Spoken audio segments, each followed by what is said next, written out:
नमस्कार दोस्तों, आज हम आपको एक ऐसे शख्स के बारे में बताने वाले हैं जिसके बारे में आप में से 90% लोगों ने पहले नहीं सुना होगा। ये एक ऐसे शख्स की कहानी है जिसे भारत का रॉबिनहुड अंग्रेजों ने खुद कहा था। असल में ये कहानी है टंट्या भील की। टंट्या भील उर्फ Robin Hood of India. Tantya Bhil का जन्म खंडवा जिले की पंधाना तहसील के बदड़ा में सन 1842 के करीब भाऊ सिंह के यहाँ हुआ था।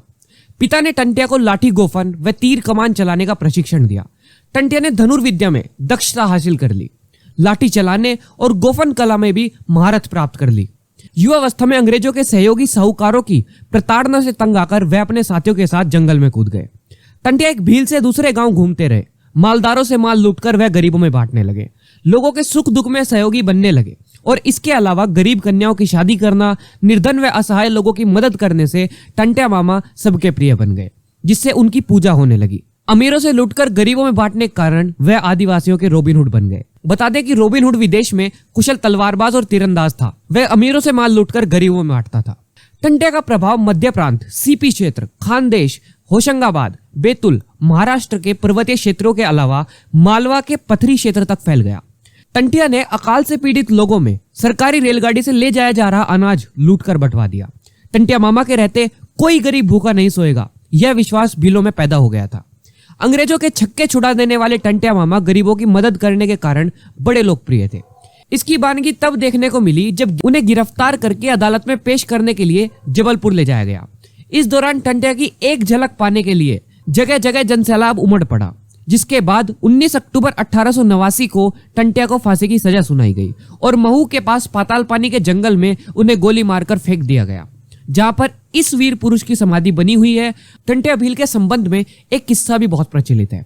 असल में माना जाता है कि जहां टंट्या भील की समाधि बनी है, टंट्या भील के मंदिर के सामने से जो भी रेलगाड़ी गुजरती है वह 2 मिनट पहले रुककर टंट्या भील को सलाम करती है और तभी आगे जाती है। असल में इसको लेकर काफी सारी बातें प्रचलित हैं। लोगों का मानना है कि प्रदेश के रॉबिनहुड और आजादी के जननायक टंट्या मामा भील के मंदिर के पास से गुजरने वाली ट्रेनें उन्हें 2 मिनट सलाम करती हैं, जिसके बाद ही ट्रेन में सवार यात्री सही सलामत अपने गंतव्य तक पहुंच पाते हैं। दरअसल अंग्रेजों ने टंट्या भील को फांसी देने के बाद उनका शव पाताल पानी के कालाकुंड रेलवे ट्रैक के पास दफना दिया था।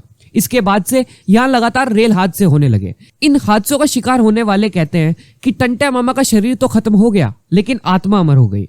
लगातार होने वाले इन हादसों के मद्देनजर आम रहवासियों ने वहां टंट्या मामा का मंदिर बनवाया। तब से लेकर आज तक मंदिर के सामने हर रेल रुकती है और मामा को प्रतीकात्मक सलामी देने के बाद अपने गंतव्य तक पहुंचती है। असल में रेलवे का इसके बारे में कुछ अलग ही मानना है। हालांकि रेलवे अधिकारी इस कहानी को सिरे से नकारते हैं। रेलवे की माने तो यहाँ से रेल का ट्रैक बदला जाता है। पाताल पानी से कालाकुंड का ट्रैक काफी खतरनाक चढ़ाई है, इसलिए ट्रेनों को ब्रेक चेक करने के लिए यहाँ रोका जाता है। चूंकि यहाँ मंदिर भी बना है, इसलिए ड्राइवर सिर झुकाकर ही आगे बढ़ते हैं। लेकिन टंट्या मामा की वीरता के आगे हर भारत का व्यक्ति नतमस्तक है। धन्यवाद।